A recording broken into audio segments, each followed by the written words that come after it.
Let's talk about deployment models. In this case, we're going to talk about the cloud deployment model. Cisco offers you several options here. The first option is something that Cisco calls the private cloud. That means installing your virtual wireless LAN controller in your data center or someone else's. You will need the 9800 CL for this, and this will provide you with up to 6,000 access points, up to 64,000 clients, but only up to 1.5 gigabits per second of wireless traffic.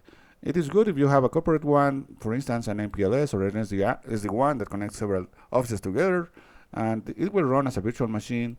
It supports several hypervisors such as ESXi, KVM, Hyper-V, or Cisco's ENCS.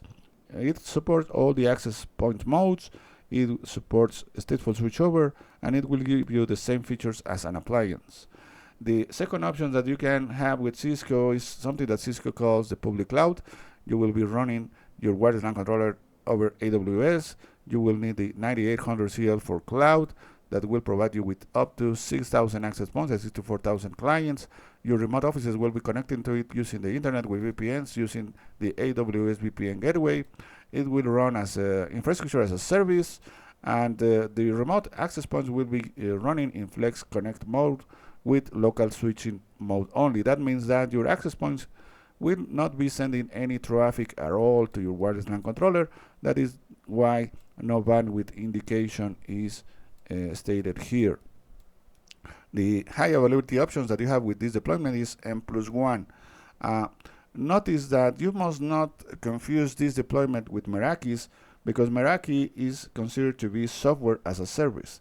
You just use it just as you use your email over the internet or any other application ready to use. You are not responsible for keeping it running. Meraki is responsible for keeping it running. That is why it is known as software as a service, whereas with this solution you are running infrastructure as a service. You are responsible for installing the virtual machine, keep it running, patch it, upgrade it, and so on. The third option that you have with Cisco is what Cisco calls the hybrid solution, where you have a virtual wireless LAN controller on your data center or someone else's, and at the same time in AWS. And just as a final comment, technology that existed previous to this was known as 8.0's virtual wireless LAN controller that you could install as a virtual machine. It didn't support stateful switchover. It only supported flex mode for the access points. It didn't support guest anchor wireless LAN controller, and it only had a maximum throughput of 500 megabits per second. That's it.